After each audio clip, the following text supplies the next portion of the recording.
예. 명절은 편하게 잘 지내셨습니까? 공부하시면서 하여튼 명절 잘 보내시면서 마무리 좀 잘 하셨다고 하면 시험 보는데 아주 큰 도움 되더라고요. 먹고 놀고 잠자고 제가 그랬지만 마무리 잘 해주시는 게 필요하신 것 같습니다. 이번 시간은 3회 실전 모의고사 함께 봐나가십니다. 우선 1번입니다. 기반설 중에 공공문화체육시설 아닌 것 찾도록 돼 있는데 답은 2번입니다. 공공이란 말 있다고 해서 공공공지도 공공문화체육시설이다 라고 하면 틀리십니다. 여기 공공공지나 광장이나 공원, 녹지, 유원지 등은 공공시설에 해당되는 것으로 공간시설에 해당되는 것으로 파악하시면 되고요. 반면 학교나 연구시설, 사회복지시설, 청소년 수련시설, 공공청사라는 게 있습니다. 그리고 공공직업훈련원이 있는데 그러한 것들은 공공문화체육시설에 해당하게 됩니다. 그래서 답을 2번으로 해놓으시면 되는데 맞추셨죠? 예, 안 풀었습니다. 알겠습니다.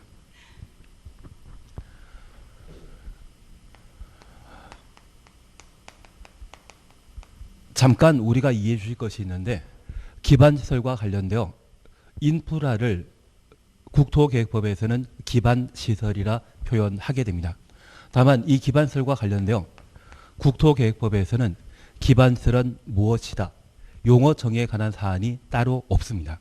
그래서 만약 기반시설은 무엇을 말한다. 그런 취지의 질문 나오게 되면 바로 틀린 것으로 파악해 주셔야 됩니다. 아마 법을 제정할 때 인프라가 기반시설에 해당되는 것은 기본적인 상식에 해당되는 것으로 생각해서 법 제정 시에 기반시설에 대한 개념 정의에 대해서는 따로 정해놓질 않은 것 같습니다. 그리고 이 기반시설에 해당되는 50여 개를 7가지 시설군으로 현재 분류하고 있다는 것 기억해 놓으시면서 특히 공공문화체육시설과 관련되어 공공이란 말이 들어가더라도 이번 공공공지는 여기에 해당되지 않고 공간시설에 해당된다는 것을 파악해 주시는 게 필요합니다. 그리고 우리가 항상 해주시는 게 출제하시는 분들은 7가지 기반시설 중에 6번과 7번에 관한 사안들을 자주 시험에 내고 있습니다.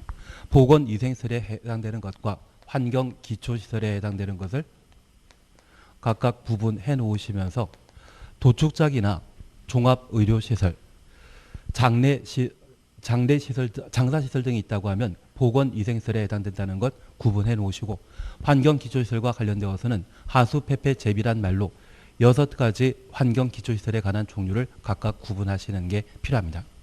그리고 이 기반시설의 설치 방법과 관련되어서는 그냥 기반시설이란 말이 나오고 이를 설치하고자 한다면 도시군 관리 계획으로 결정해야 한다. 이게 원칙입니다. 반면 도시 지역이란 말을 들고 제시하고 저 기반시설 중에 구체적인 사항들을 적시한 상태에서 도시군 관리 계획으로 설치해야 한다. 이 말 나오면 틀립니다. 그래서 이 도시 지역에 학교라고 하는 공공문화체육시설을 설치하고자 한다고 하면 공립학교만이 있는 것이 아니라 사립학교 존재하고 이 도시 지역에는 해당 기반시설을 이용한 사람들이 워낙 많기 때문에 특광시군에 허가받아 설치하는 것도 가능합니다. 그래서 만약 도시 지역에 종합의료시설, 학교를 설치하고자 한다면 도시군 관리 계획으로 결정해야 한다. 이 말 나오면 틀린 것으로 잡아내시는 게 필요합니다. 그래서 기반시설의 설치 방법은 원칙은 도시군 관리 계획으로 결정하여 설치하는 것이 원칙이지만 도시 지역이란 말과 구체적인 기반시설 종류를 적시한 상태에서 도시군 관리 계획으로 결정한다. 그런 취지라고 하면 바로 틀린 것으로 잡아내시는 게 필요합니다. 2번입니다. 광역도시계획에 관한 설명으로 옳은 것 찾도록 되어 있는데 답은 1번입니다. 두 번째 줄에 정책 방향이 포함되어야 한다.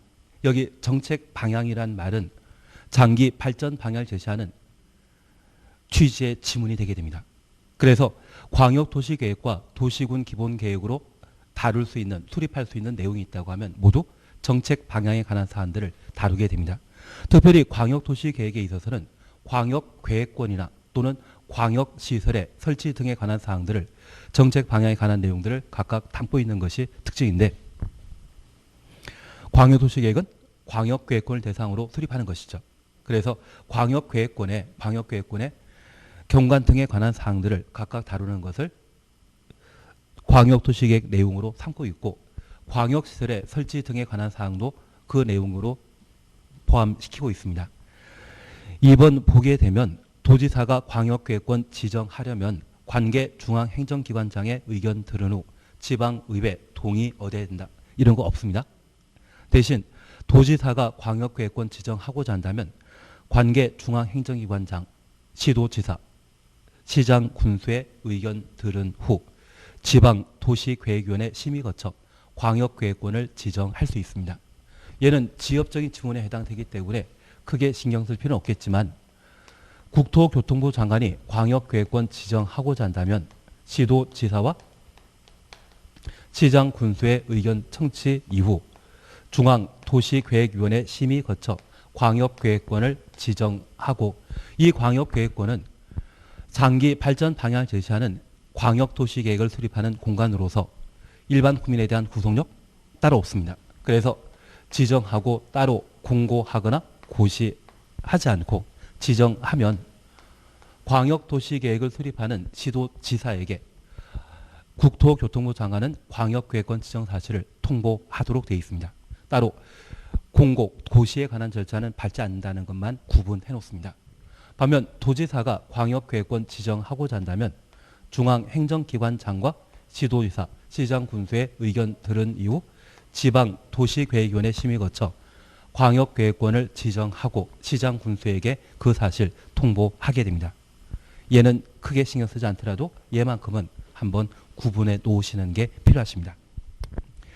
그리고 3번입니다. 광역도시계획을 공동으로 수립하는 시도지사는 그 내용에 관해 서로 협의가 되지 아니하는 경우 공동으로 국토교통부 장관에게 조정 신청해야 한다. 상급관청에게 조정 신청하는 건 맞습니다. 다만 이 조정 신청과 관련되어서는 공동 또는 단독으로 조정 신청할 수 있습니다. 그래서 공동으로만 조정 신청한다 이 말 나오면 바로 틀립니다. 공동 또는 단독으로 조정 신청 가능하고 이 조정 신청에 대해서는 강행 규정이 아니라 임의 사안입니다. 조정 신청할 수 있다. 그렇게 구분해 놓습니다. 4번입니다. 광역계획권이 두 이상의 시도 관할 구역에 걸쳐 있는 경우 국장이 당의 광역도시계획의 수립권자가 된다. 시도지사가 공동 수립하는 것이 원칙이고 국토교통부 장관은 예외적 수립권자이기 때문에 4번 지문 틀립니다. 이런 4번 지문 취지라고 하면 국장이 원칙적인 수립권자로 이해할 수 있을 겁니다. 그래서 4번 틀린 것으로 파악해 놓습니다. 도지사는 시장 군수가 요청하는 경우 단독으로 광역도시계획 수립할 수 있다. 협의 거쳐 요청한 때만 단독 수립 가능합니다. 그냥 요청이란 말 보게 되면 도지사와 시장 군수가 공동 수립하는 경우가 되게 됩니다. 예외 기억나시죠? 그리고 이렇게 도지사가 광역도시계획을 수립했다면 승인권자로서 수립에 관여했기 때문에 따로 장관 승인 받을 필요 없습니다. 두 군데 이상 틀리게 만들어 놓으면 이게 무슨 이야기 하는지 착각해가지고 틀리는 분도 계시더라고요. 그래서 2번은 답을 1번으로 해놓습니다. 3번입니다. 도시군관리계획 내용으로 틀린 거 찾도록 되어 있는데 답은 3번입니다. 개발밀도관리구역은 개발행위 허가와 관계된 사항으로 도시군관리계획으로 결정할 수 있는 사항 아니죠. 그래서 국토계획법은 개발행위 허가받아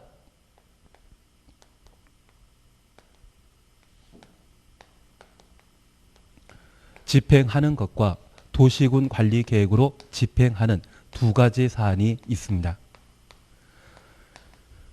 여기 기반설의 설치에 대해서도 원칙적인 설치 방법은 도시군 관리 계획으로 결정하여 설치하는 반면 도시지역의 종합의료시설, 학교 등의 기반설을 적시하게 된다면 개발행 허가받아 집행하도록 되어 있습니다. 그래서 집행 방법은 도시군 관리 계획과 개발행 허가에 관한 사항으로 양분하고 있는데 도시군 관리 계획의 관할 관청은 입안권자 아니면 결정권자라는 것 기억해 놓으시고 입안권자가 처리하는 것은 딱 세 가지 말씀드렸습니다. 지형도면 작성하는 것과 단계별 집행계획 수립하는 것, 도시군 개설 사업을 시행하는 것. 세 가지는 입안권자의 관할에 해당되게 되고 나머지는 결정권자의 관할에 해당되는 것으로 파악해 놓습니다.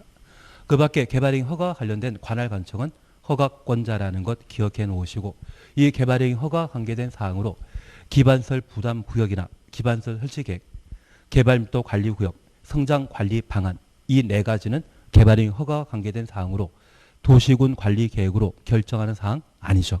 그걸 각각 구분하시는 게 필요합니다. 결국 국토계획법은 집행에 관한 법률로서 도시군 관리계획으로 집행하는 것과 개발행위 허가받아 집행하는 두 가지로 양분되어 있다. 그 정도를 구분하시는 게 필요합니다. 그래서 3번은 답을 3으로 하시면 되죠. 틀린 분 없으시죠? 대답은 없으시지만 틀린 분은 없는 걸로 알고 있겠습니다. 우리 3월달, 5월달 생각하면 많이 발전되지 않으셨습니까? 4번입니다. 도시군 관리계획에 관한 설명으로 옳은 것 찾도록 되어 있습니다. 답은 3번입니다.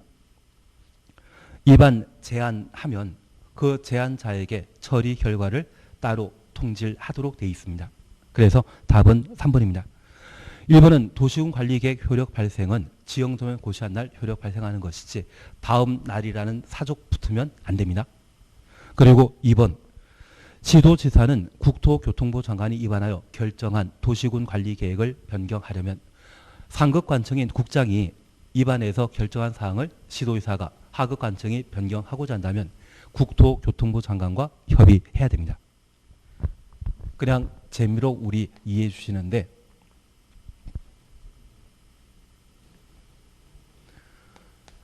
시도지사가 도시군 관리계획을 변경하고자 하는 때 국토교통부 장관과 협의하는 경우가 존재합니다. 좀 지엽적인 부분으로서 우리가 자주 다루지는 않았지만 시도지사가 도시군 관리계획 결정사항을 변경하고자 할 때 국토교통부 장관과 협의할 첫 번째가 국장이 입안하고 결정한 사항을 변경하고자 한다면 지도지사는 국토교통부 장관과 협의를 해야 됩니다. 만약 국장이 반대하게 된다면 변경할 수 없는 상황이 되게 됩니다.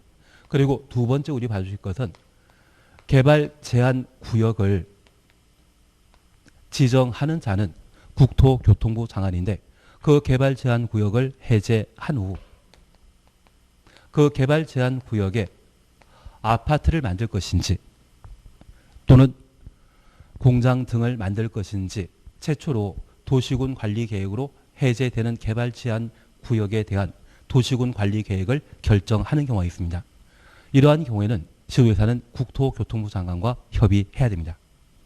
이해되시겠습니까? 개발 제한 구역의 지정권자는 누구이다? 국장이기 때문에 그걸 해제하고 그곳에 아파트 한 채 만들겠다고 하면 그에 따른 최초 도시군 관리계획 결정과 관련되어서는 국장과 협의하도록 되어 있습니다. 그래서 이번에 태릉 골프장 부지에 신도시 만든다는 이야기 들어보신 적 있다고 하면 그 태릉 골프장은 그냥 녹지지역이다. 개발 제한 구역이다. 개발 제한 구역이거든요. 그걸 신도시로 만들고자 도시군 관리계획을 해제 이후 최초 결정하는 때는 누구랑? 국토교통부 장관과 협의해야 됩니다. 그리고 세 번째는 광역시설 설치를 결정했는데 이 광역시설 설치를 추 변경하고자 한다고 하면 시도지사는 국토교통부 장관과 협의 후 변경 결정하도록 되어 있습니다. 그래서 네 가지가 있지만 그 네 가지 중에 딱 우리는 세 가지만 한번 기억해 놓습니다. 얘는 워낙 단순한 사항이기 때문에 국토교통부 장관이 입안하고 결정한 사항을 변경하고자 할 때 국장과 협의하는 것은 당연한 일이고 두 번째 개발 제한구역 해제한 후 최초 도시군 관리계획을 결정하고자 한다고 하면 개발 제한구역의 지정권자인 국토교통부 장관과 협의 절차를 거치도록 되어 있습니다. 그리고 광역시설이라고 하면 우리 경부고속도로나 또는 제2경부고속도로 이번에 구리에서 세종시까지 열심히 만들고 있거든요. 그 노선을 변경하고자 한다고 하면 얘는 지도 단위에 국한된 문제가 아니기 때문에 전국을 관할하고 있는 국토교통부 장관과의 협의 절차를 거칠 필요가 있다. 그렇게만 구분해 놓습니다.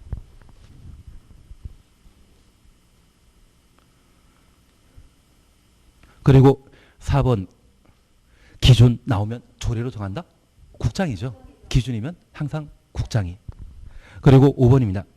도지사가 도시군관리계획을 직접 위반한 경우 지형도면 작성할 수 없다. 공법상 없다란 말 나오면 19번 틀린 지문으로. 도지사가 도시군관리계획을 직접 위반했다면 위반권자는 도지사이고 위반권자가 지형도면 작성할 수 있죠. 그래서 4번은 답을 3으로 해놓습니다. 5번입니다. 용적률 얘는 그냥 답은 3번입니다. 생산목지역은 100이고 일반 공업지역은 350이고 3종 일반 주거지역은 300이며 생산관리지역은 80이기 때문에 답은 3번으로. 이제 용적률 검표를 물어보면 감사하지 않겠습니까? 시험지문에 나오면 감사할 뿐입니다. 그리고 우리 재미로 이해해 주시는데 국토의 계획 및 이용에 관한 법률에서는 용도 지역에 따른 행위 제한 규정을 따로 두게 됩니다. 그래서 행위 제한은 건축 제한과 건폐율, 용적률 제한으로 각각 구분하고 있는데 특별히 용도 지역과 무관하게 법률로 건폐율, 용적률 적용하는 경우가 있습니다. 여기 건폐율과 관련된 사항은 29회 때 기출문제 시험에 출제한 적이 있고 용적률에 대해서는 아직 물어본 적 없는데 우리가 함께 공부하시면서 법으로 용도 지역과 관계없는 용적률 결정 사항에 있어서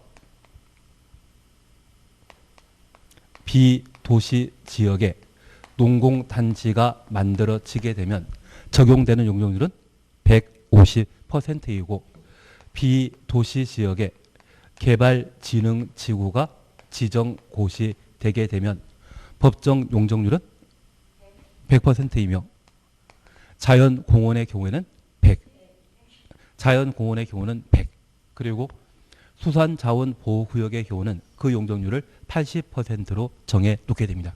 그래서 용적률과 관련되어서는 쉽사리 시험 문제 내지 못하는 게 딱 4가지만 있거든요. 그래서 자주 시험에 묻지는 않지만 한번 확인만 해주시면서 150, 100, 80 그렇게 3가지 형태의 용적률을 따로 정해놓고 있다. 그 정도만 한번 구분해 놓습니다. 6번입니다. 용도지구에 관한 설명을 틀린 것 찾도록 되어 있습니다. 1번 중요시설 보호지구의 지정 대상 공군공학교란 말 기억하시면서 5가지 확인하시는데 학교는 포함되어 있지 않습니다. 그리고 2번 일반 공업지역에 지정된 복합용도지구에는 아파트, 제2종 근린생활시설 중에 단란주점, 안마실소, 노유자시설 건축할 수 없다. 맞는 이야기입니다. 그리고 계획관리지역에 복합용도지구가 지정되게 되면 판매시설과 숙박시설 만들 수 있다는 것 기억해 놓으시고 에버랜드 같은 곳 만들 수 있죠. 유원시설업 기억나셔야 됩니다. 그리고 2종 근린생활시설에 해당되는 일반 음식점 등을 만들 수 있다는 것을 다시 한번 기억해 놓습니다. 나는 잘 알고 있다? 하여튼 아직 시험에 안 나온 것은 복합용도지구 지정된 일반 공업지역과 계획관리지역에 대해서만 따로 시험에 안 나오고 있는데 만약 계획관리지역에 복합용도지구가 지정되게 되면 최소한 판매시설과 숙박시설, 유원시설업을 추가로 조례가 정하는 바에 따라 건축할 수 있다는 것을 꼭 한번 살펴놔 주셔야 됩니다. 그리고 3번입니다. 복합용도지구 지정하는 경우 용도지역 전체 면적의 3분의 1 범위에서 지정하여야 한다. 맞죠? 3분의 1 이하 범위에서 지정한다라는 것 확인해 놓습니다. 그래서 일반 공업지역에 복합용도지구 지정하면 일반 공업지역의 단위 면적이 3만 제곱미터라고 하면 1만 제곱미터까지만 지정할 수 있다. 그렇게 구분해 놓습니다. 그냥 재미로 이해해 주십니다. 복합용도지구 지정 시에 해당 용도지역에 3분의 1 초과하는 범위에서 복합용도지구를 지정할 수 있다. 이 말로 하면 틀립니다. 3분의 1 이하 범위에서 지정하는 것이지 초과란 말 사용하게 되면 틀리게 될 겁니다. 그래서 가끔 우리가 시험을 열심히 보다 보면 숫자가 눈에 보이면 주변 단어가 안 보이는 경우 있거든요. 그래서 3분의 1 이하 범위에서 지정한다. 그 정도만 다시 한번 확인해 놓습니다. 그리고 답은 4번입니다. 국장은 복합용도지구 지정할 수 없습니다. 복합용도지구 지정은 지도의사 대도시장이 그리고 1 계란 말 기억하시면서 일반 주거지역과 일반 공업지역, 계획관리지역에 복합용도지구 지정할 수 있죠. 그리고 5번입니다. 개발진흥지구의 건축 제한은 지구 단위 계획 등에 따르며 계획 수립하기 전에는 조례. 그래서 5번 옳은 말입니다. 그래서 용도지구와 관련된 행위 제한에 있어서는 특별히 건축 제한에 관한 사항들을 따로 정할 뿐 건설 용적률은 용도지역을 그대로 쫓아간다라는 것 기억해 놓으시고 대부분 조례에 따른 건축 제한 규정을 적용하지만 고도지구의 경우는 도시관리계획, 자연취락지구의 경우는 대통령령, 집단취락지구의 경우는 개특법령, 개발진흥지구의 경우는 개발계획에 따르는 것이 원칙이고 계획 수립하기 전에는 조례, 계획을 아예 수립하지 않는다면 해당 용도지역의 행위제한 규정을 그대로 따라간다. 그렇게만 구분해 놓습니다. 그래서 조례에 따르지 않는 것이 용도지구와 관련되어서는 4개입니다. 고도지구, 자연취락지구, 집단취락지구, 개발진흥지구 딱 4가지에 대해서만 조례가 아닌 다른 방법으로 건축 제한을 적용한다. 그렇게만 구분해 놓습니다. 7번입니다. 지구 단위 계획구역에 관한 설명 틀린 것 찾도록 되어 있습니다. 답은 1번입니다. 자연 녹지 지역에서 제2종 일반 주거지역 우리는 시공녹 30만이라는 말 기억나시고 그 경우에는 지구 단위 계획구역 지정하여야 한다.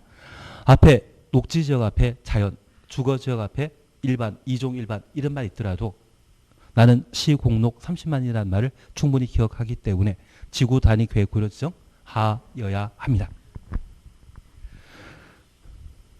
그래서 답을 1번으로. 그리고 2번 지구 단위 계획구역 지정은 국장, 지도의사, 시장, 군수 모두 할 수 있습니다. 그래서 국장이 지정된 취락지구, 취락지구는 용도지구의 한 종류입니다. 그리고 도시지역, 특히 녹지지역에도 취락지구 지정될 수 있는데 그러한 곳이라면 지구 단위 계획구역 지정할 수 있습니다.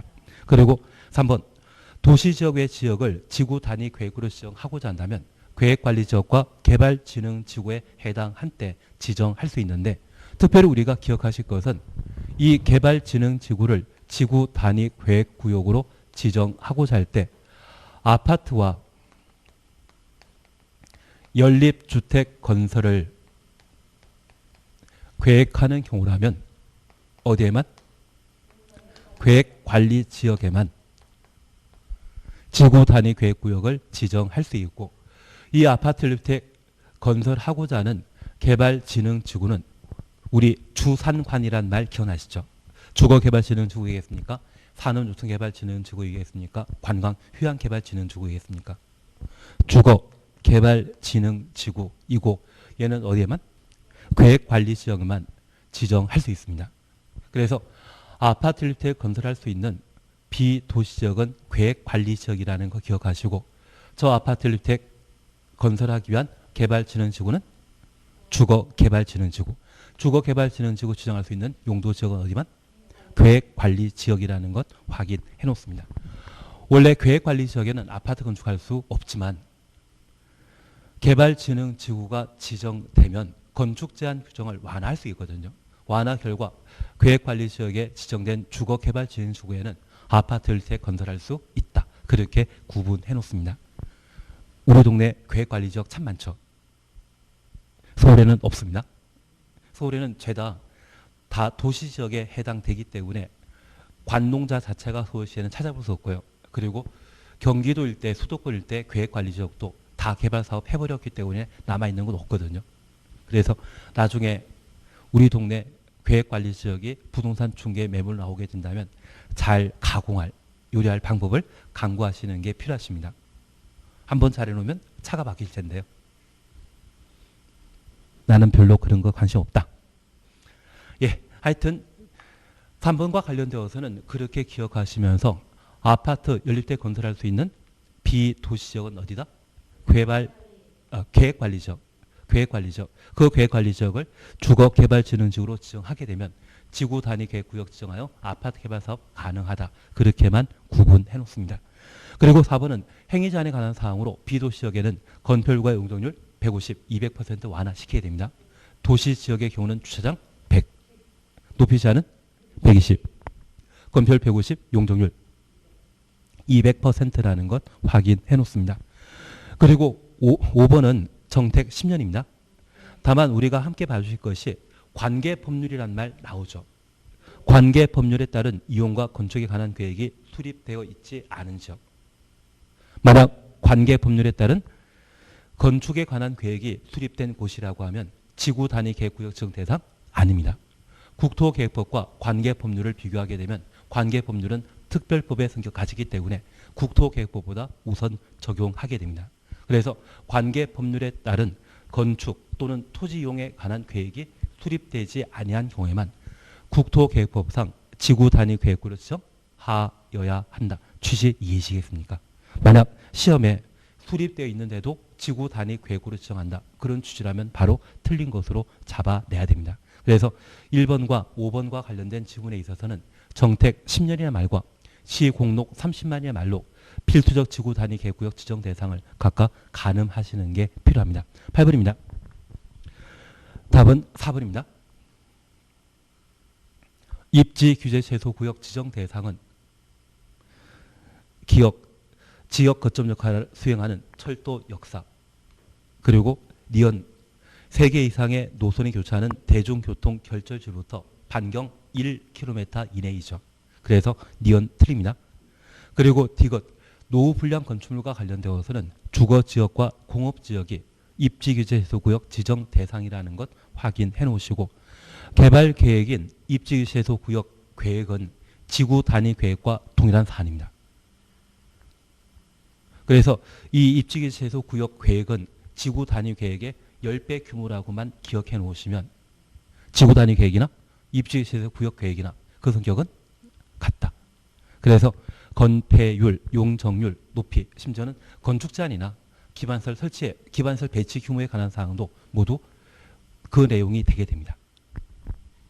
그래서 답을 4번으로. 그리고 우리 약속하신 게 있습니다. 저 입지규제 해소구역 지정하고자 할 때 관계 행정기관과의 협의 절차 거치고자 한다면 협의 기간은 10일. 입지규제 해소구역 지정하게 되면 그것은 특별 건축구역으로 지정된 것으로 본다. 의제에 관한 사항 각각 정리해 주시는 게 필요합니다. 만약 시험에 국토교통부 장관이 입지규제 해소구역 지정할 수 있다. 맞다 틀리다? 원칙은 결정권자에는 국장 지금 빠져 있습니다. 대신 국토교통부 장관이 위반하면 결정할 수 있는데 그냥 국토교통부 장관이 입지규제 해소구역 지정할 수 있다. 이 말로 하면 틀린 것으로. 그래서 입지규제 해소구역은 시도의사 대도시장이 결정권자입니다. 시장 군수는 결정권자 아니다. 그 정도만 다시 한번 살펴놓습니다. 9번 찾으셨죠? 공동구에 관한 설명을 드린 거 찾도록 되어 있는데 답은 1번입니다. 가스관과 하수도관이 임의적 수용 대상이고 쓰레기 수송관은 필수적 수용 대상이 되게 됩니다. 그래서 답을 1번으로. 그리고 2번은 공동관리자에 관한 사항으로 도시 책임지고 있는 특광시군이 공동구 관리하는 자이죠. 그리고 3번 사업 시행자는 공동 설치가 포함된 개발 사업 실시 계획 인가 등이 있은 후 지체 없이 공동 점용자에게 부담금의 납부를 통지하도록 되어 있습니다. 그러면 돈 내야 되는데 저 실시계획 인가 받게 되면 도시개발 사업 등을 착수하게 됩니다. 착수하기 전에 3분의 1. 그리고 공동구 등의 설치가 모두 완료되게 되면 통신설비나 전기설비, 수도관 등을 공동구에 수용해야 되는데 그걸 점용공사라 표현합니다. 저 점용공사 완료하기 전에 나머지 3분의 1을 납부하도록 되어 있습니다. 그래서 착수금과 관련되어서는 실시계획 인가 이후 착수하기 전에, 공사 착수하기 전에 3분의 1을 납부하도록 되어 있고, 통신설비 등을 공동구에 집어넣는 공사를 뭐라 한다? 도시개발공사 완료가 아니라 점용공사 완료하기 전에 나머지를 납부하도록 되어 있습니다. 나는 저런 건 잘 기억하고 있다. 그리고 4번입니다. 공동구 안전 및 유지 관리 계획 기간은 5년마다이죠. 그리고 5번 안전 점검은 1년에 1회 이상 실시하도록 되어 있습니다. 그리고 이러한 공동구 유지 관리에 필요한 비용은 공동구 점용자가 부담한다라는 것 기억해 주시는 게 필요하십니다. 나는 그 정도는 잘 기억하고 있다.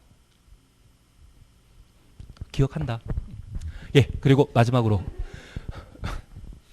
도시개발사업 등으로 공동구를 의무적으로 설치할 대상은 200만 제곱미터 초과하는 도시개발사업 등에 있어서는 또는 택지개발사업 등에 있어서는 공동설치하여야 한다. 그 정도만 다시 한번 보시는데 초과란 말과 이상이란 말 잘 구분하실 수 있죠.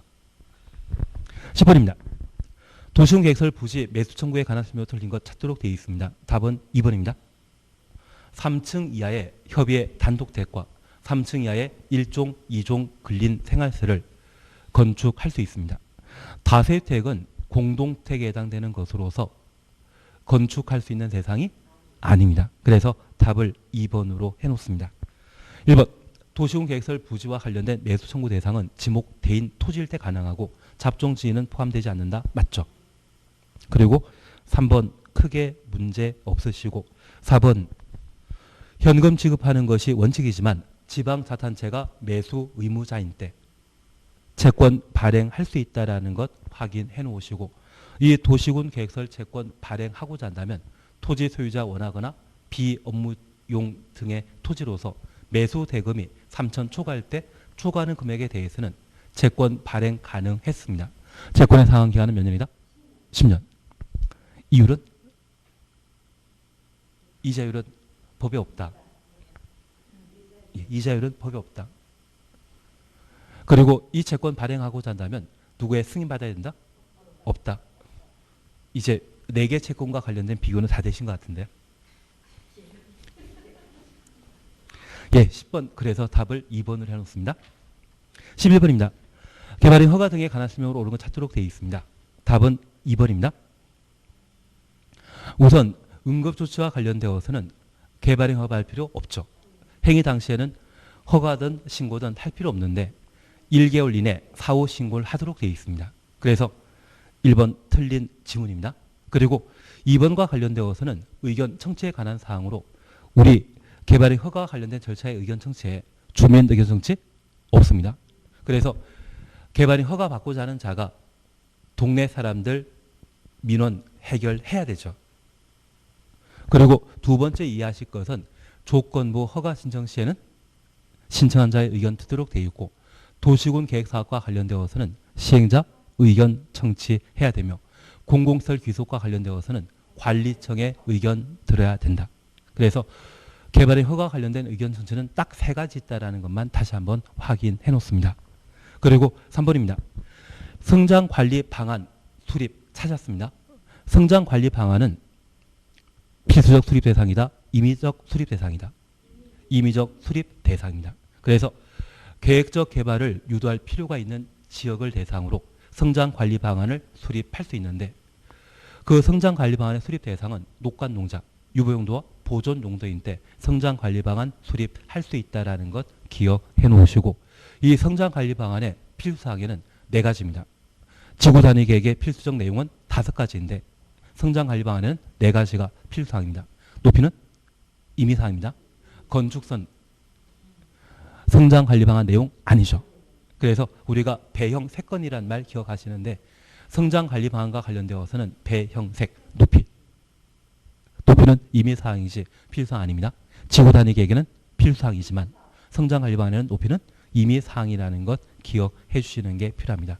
그래서 성장관리 방안 필수사항은 기반설의 배치 규모, 건축자, 건폐율, 용적률 4가지가 필수사항이고 배형색, 높이는 임의사항, 건축선이 있다 없다?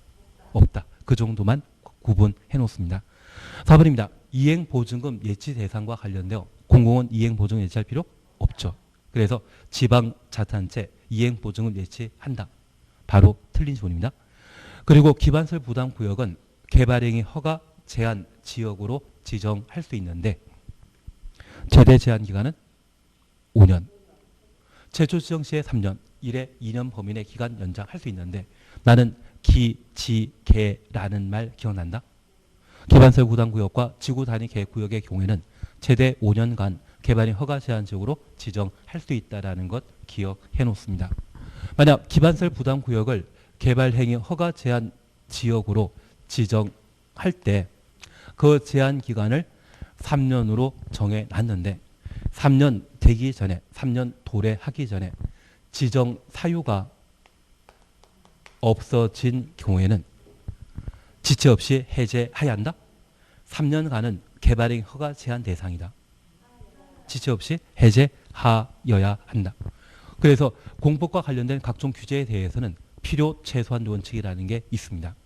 그 필요 최소한 원칙에 따라 규제를 가하기 때문에 지정 사유가 없어졌다 판단하게 되면 해제하여야 한다. 그렇게 구분해 놓습니다.